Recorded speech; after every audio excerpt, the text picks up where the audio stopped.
India നാറ്റോയിൽ അംഗമാകാൻ പോവുകയാണോ? ഇത്തരമൊരു വാർത്ത സ്വാഭാവികമായിട്ട് കഴിഞ്ഞ കുറച്ച് ദിവസങ്ങളായിട്ട് പ്രചരിക്കുന്നുണ്ട്. ഇന്ത്യ നാറ്റോയിൽ ഇതാ അംഗമാകാൻ പോവുകയാണ്. പ്രധാനമന്ത്രി നരേന്ദ്രമോദിയുടെ അമേരിക്ക സന്ദർശനത്തിൽ ഈ കാര്യം ചർച്ചയാകാൻ സാധ്യതയുണ്ടെന്നൊക്കെ പറയുന്ന തരത്തിലുള്ള വാർത്തകളാണ് വരുന്നത്. ഇന്ത്യ നാറ്റോയിൽ അംഗമാകാൻ ഒരു സാധ്യതയും കാണുന്നില്ല എന്നുള്ളതാണ് യാഥാർത്ഥ്യം. അതിന് ചില കാരണങ്ങളുണ്ട്.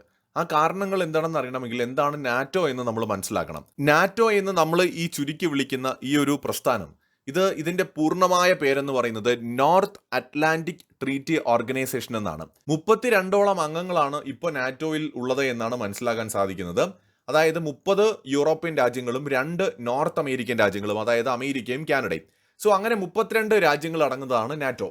നാറ്റോ എന്ന് പറയുന്നത് സോവിയറ്റ് യൂണിയന് എതിരായിട്ട്, അല്ലെങ്കിൽ സോവിയറ്റ് യൂണിയനെ പ്രതിരോധിക്കുക എന്ന ലക്ഷ്യത്തോടെ, സോവിയറ്റ് യൂണിയന്റെ ആക്രമണങ്ങളിൽ നിന്ന് രക്ഷപ്പെടുക എന്ന ഉദ്ദേശത്തോടെ അമേരിക്കയും യൂറോപ്യൻ രാജ്യങ്ങളും ചേർന്ന് ഉണ്ടാക്കിയതാണ്. പ്രത്യേകിച്ച് ഇത് യൂറോപ്യൻ രാജ്യങ്ങളെയാണ് പ്രൊട്ടക്ട് ചെയ്യുന്നത്.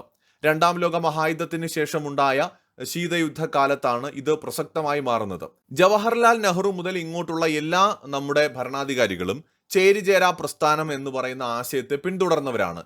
സോവിയറ്റ് യൂണിയനുമായോ അമേരിക്കൻ ചേരിയുമായോ ഒരു കൃത്യമായിട്ട് ഒരു അടുപ്പം പുലർത്താതെ രണ്ട് കൂട്ടരോടും സഹകരിക്കുക, നിഷ്പക്ഷമായിട്ട് നിൽക്കുക, ചേരികളിൽ പെടാതെ നിഷ്പക്ഷമായി മുന്നോട്ട് പോവുക, അതായിരുന്നു ഇന്ത്യ മുന്നോട്ട് വെച്ച ആശയം. ലോകത്ത് ഒരുപാട് രാജ്യങ്ങൾ ഇതിനെ സപ്പോർട്ട് ചെയ്യുകയും ചെയ്തിട്ടുണ്ട്. ഇനിയിപ്പോ ഇന്ത്യ ആഗ്രഹിച്ചിരുന്നുവെങ്കിൽ ഇന്ത്യക്ക് നാറ്റോയിൽ അംഗമാകാൻ കഴിയുമായിരുന്നോ എന്ന് ചോദിച്ചാൽ അതിനും കഴിയില്ല. അതിന്റെ കാരണം എന്ന് പറയുന്നത് ഇന്ത്യ സൗത്ത് പാർട്ടിൽ വരുന്ന ഒരു രാജ്യമാണ്. നാറ്റോ എന്ന് പറയുന്നത് നോർത്ത് അറ്റ്ലാന്റിക് അലയൻസ് ആണ്. ഇന്ത്യ ആണെങ്കിലോ സൗത്ത് ഏഷ്യയിലുള്ള ഒരു രാജ്യവുമാണ്. അപ്പോൾ ഒരിക്കലും ഇന്ത്യക്ക് പൂർണ്ണമായിട്ടും മെമ്പർ ആകാൻ സാധിക്കില്ല. അമേരിക്കയുടെ ഏറ്റവും അടുത്ത രാജ്യമായിട്ടുള്ള, ഏറ്റവും അടുത്ത സുഹൃത്തായിട്ടുള്ള ജപ്പാന് പോലും നാറ്റോയിൽ സ്ഥിരം മെമ്പർഷിപ്പ് ഇല്ല എന്നുള്ളതാണ് ആദ്യം നമ്മൾ മനസ്സിലാക്കേണ്ടത്. ജപ്പാനും അമേരിക്കയും തമ്മിൽ ഈ നാറ്റോയ്ക്ക് പുറത്ത് മറ്റൊരു എഗ്രിമെന്റ് ഉണ്ട്. ജപ്പാനെ ആരെങ്കിലും ആക്രമിക്കുകയാണെങ്കിൽ അമേരിക്ക അത് അവർക്ക് നേരെയുള്ള ഒരു ആക്രമണമായി കാണുകയും ജപ്പാനെ സഹായിക്കുകയും ചെയ്യും. അങ്ങനെ ഒരു ധാരണയാണ് ആ ഒരു കാര്യത്തിൽ ജപ്പാനുമായിട്ട് അമേരിക്കയ്ക്കുള്ളത്. അപ്പോൾ ജപ്പാന് പോലും കിട്ടാത്ത മെമ്പർഷിപ്പ് ഇന്ത്യക്ക് നാറ്റോയിൽ എന്തായാലും കിട്ടാൻ പോകുന്നില്ല. ഇനിയിപ്പോൾ അമേരിക്ക, ട്രംപ് ആണല്ലോ ഭരിക്കുന്നത്, ഇതെല്ലാം തകിടം മറച്ചുകൊണ്ട് നാറ്റോ പ്ലസ് എന്ന് പറയുന്ന ഒരു ആശയവുമായിട്ട് വരികയാണ്. നാറ്റോ രാജ്യങ്ങളെ കൂടാതെ കുറച്ചധികം രാജ്യങ്ങളെ കൂടി ഉൾപ്പെടുത്തുക. അപ്പോൾ ഇന്ത്യ ഇങ്ങനെ ഒരു ഓഫർ കിട്ടിയാൽ സ്വീകരിക്കുമോ? ഒരുപാട് പേര് പറയുന്നത് നാറ്റോ മെമ്പറായി കഴിഞ്ഞാൽ ഇന്ത്യക്ക് പിന്നെ ഒന്നും പേടിക്കാനില്ല, സുരക്ഷിതമാണെന്നാണ്. അല്ല, ഇന്ത്യക്ക് എന്താണ് പേടിക്കാനുള്ളത്?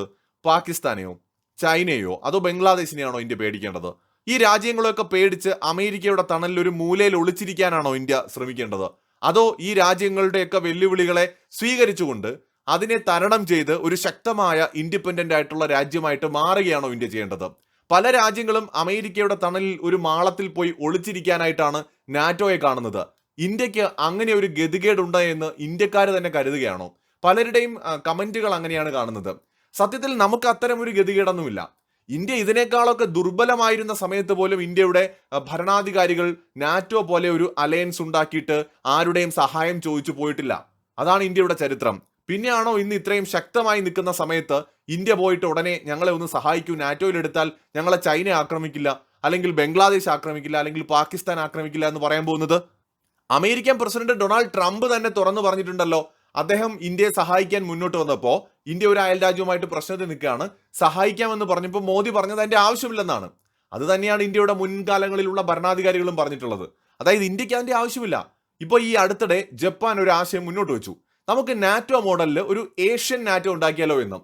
അപ്പോൾ അതിനകത്ത് ജപ്പാൻ ഉണ്ടാവും, ഇന്ത്യ ഉണ്ടാവും, വിയറ്റ്നാം ചിലപ്പോൾ ഉണ്ടാവും, സൗത്ത് കൊറിയ ഉണ്ടാവും, അമേരിക്ക ഉണ്ടാവും. അപ്പോൾ അമേരിക്ക എന്ന് പറയുന്ന ഒരു രാജ്യത്തിന്റെ തണലിൽ ഒരു ഏഷ്യൻ നാറ്റോ ക്രിയേറ്റ് ചെയ്യുന്നതിനെ കുറിച്ചുള്ള അഭിപ്രായം ജപ്പാൻ പറഞ്ഞപ്പോൾ ഇന്ത്യ പൂർണ്ണമായിട്ടും തള്ളിക്കളയുകയാണ് ഉണ്ടായത്. ഇന്ത്യക്ക് അത്തരം ഒരു കൂട്ടായ്മയുടെ ആവശ്യമില്ല. ഇന്ത്യ അങ്ങനെ ഒരു സൈനിക സഖ്യത്തിൽ വിശ്വസിക്കുന്നുമില്ല. അപ്പോൾ അമേരിക്ക ഇനിയിപ്പോൾ ഓഫർ ചെയ്താൽ പോലും ഇന്ത്യ ഇത് സ്വീകരിക്കാൻ പോകുന്നില്ല എന്നുള്ളതാണ്.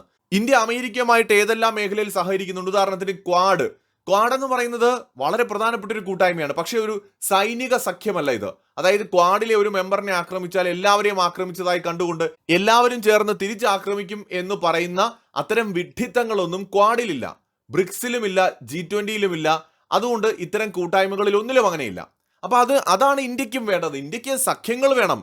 എന്തിനു വേണ്ടിയാണ്? എക്കണോമിക് ഗ്രോത്തിന് വേണ്ടിയിട്ട്, ട്രേഡിന് വേണ്ടിയിട്ട്, സാംസ്കാരികമായ പങ്കുവയ്ക്കലുകൾക്ക് വേണ്ടിയിട്ട്, ടെക്നോളജികൾ ഷെയർ ചെയ്യുന്നതിന് വേണ്ടിയിട്ട്, സമൂഹത്തിന്റെയും മനുഷ്യരാശിയുടെയും ഭൂമിയുടെയും നന്മയ്ക്കും നിലനിൽപ്പിനും ഒക്കെ വേണ്ടിയിട്ട്.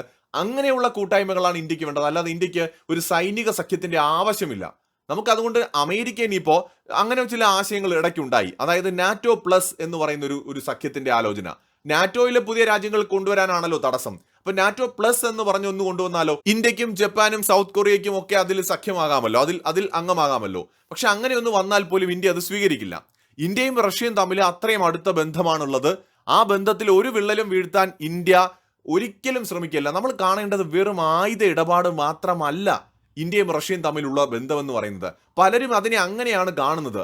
ഇന്ത്യയും റഷ്യയും തമ്മിലുള്ള ബന്ധം ഒരു ആയുധ ഇടപാട് എന്നതിനപ്പുറം വളരെ ആഴത്തിലുള്ള ഒരു ബന്ധമാണ്. ഇന്ത്യയെ എങ്ങനെയാണ് റഷ്യ മറ്റു പല മേഖലകളിലും സഹായിക്കുന്നത് എന്ന് നമ്മൾ ആരും ചർച്ച ചെയ്യാറ് പോലുമില്ല. ഉദാഹരണത്തിന് ഇന്ത്യയെ ടാർഗറ്റ് ചെയ്തുകൊണ്ട് UN രക്ഷാസമിതിയിൽ ധാരാളം പ്രമേയങ്ങൾ മുൻകാലങ്ങളിൽ വന്നിട്ടുണ്ട്.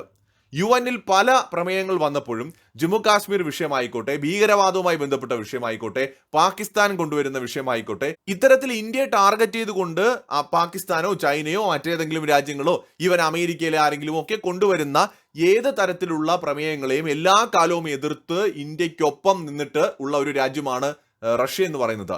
അതായത് തങ്ങളുടെ വീറ്റോ അധികാരം പല ഘട്ടങ്ങളിൽ ഇന്ത്യക്ക് വേണ്ടിയിട്ട് ഉപയോഗിക്കാൻ റഷ്യ മടി കാണിച്ചിട്ടില്ല, ഇനിയും റഷ്യ മടി കാണിക്കുകയുമില്ല. അതാണ് ഇന്ത്യയും റഷ്യയും തമ്മിലുള്ള ഒരു ബന്ധമെന്ന് പറയുന്നത്. ഒരു പക്ഷെ മറ്റേതൊരു രാജ്യത്തെയും നമുക്ക് ഇക്കാര്യത്തിൽ ഇത്രയും ഉറച്ചു വിശ്വസിക്കാൻ കഴിയില്ല. UN എന്ന് പറയുന്നത് ലോകത്തിലെ പ്രധാനപ്പെട്ട ഒരു ഓർഗനൈസേഷനാണ്. അവർ വിചാരിച്ചാൽ പല രാജ്യങ്ങളെയും തകർക്കാനും കഴിയും, സപ്പോർട്ട് ചെയ്യാൻ മാത്രമല്ല. അപ്പോൾ ആ UN ഇന്ത്യക്കെതിരായിട്ട് പല നടപടികളും സ്വീകരിക്കാൻ ശ്രമിച്ചപ്പോൾ അന്ന് വീറ്റോ ഉപയോഗിച്ചുകൊണ്ട് ഇന്ത്യയെ സപ്പോർട്ട് ചെയ്യുന്ന ഏക രാജ്യം റഷ്യയാണ്. ഇത് അടുത്തിടെ ഇന്ത്യയുടെ പ്രധാനമന്ത്രി തന്നെ തുറന്നു പറഞ്ഞിട്ടുണ്ട്. അപ്പൊ നമ്മൾ ഒരിക്കലും ഇതൊന്നും മറന്നുകൊണ്ട് റഷ്യയുടെ ഏറ്റവും വലിയ ശത്രുവാണ് നാറ്റോ എന്ന് പറയുന്നത്. റഷ്യയെ ടാർഗറ്റ് ചെയ്തുകൊണ്ടാണ് നാറ്റോ പ്രവർത്തിക്കുന്നത്.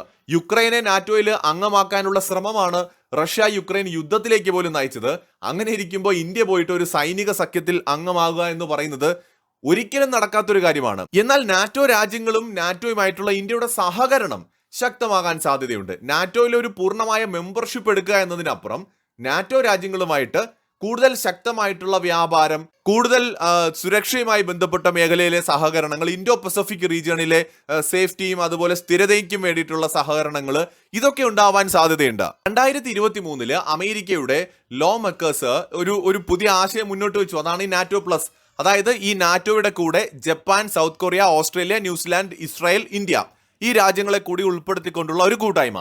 പക്ഷെ അവിടെ ഇന്ത്യ അതിനോട് നോ എന്നാണ് പറഞ്ഞത്. അപ്പോൾ ഇന്ത്യയെ സംബന്ധിച്ചിടത്തോളം നാറ്റോയിൽ അംഗമാവുക എന്ന് പറയുന്നത് ഒരിക്കലും ഇന്ത്യ സ്വീകരിക്കാൻ പോകുന്ന ഒരു കാര്യമല്ല. അതിന്റെ ആവശ്യം നമുക്കില്ല.